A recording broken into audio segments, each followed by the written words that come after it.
Men Sarkoldu bilemin. Sizler жазган kitepten okuymun, sizler aytkan sözden bilemin. Oşonun sizler uluu elдин татыктуулуу уулдарсыздар. Себеби Кыргыз эли ушу Сарколдон башталган деп мына сиздердин классташыңар менин кулагыма куюп туруп, мен да ынандым. Ооба Сарколдон келгениңиз чын экен депчи. Мен Акылбекти көп жылдан бeri билемин, тааныймын. Жана мен ушу 70-тен ассам дагы канча акылым болсо да Акылбектен акыл үйрөнөмүн. Анан ушул айтып калды, сиздердин быйыл 60ка чыгып, 60 жылдык маарекеңер болот деп. Ошоңор кут болсун. Мындан ары дагы далай маарекелерди өткүлөрү, балдарыңардын жакшылыгын көргүлө.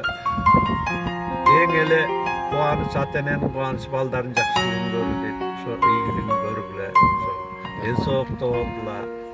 Aman esen bolgula, el yurtusuna birge bolgula. Amin, Allah, bari жақсылық болсын.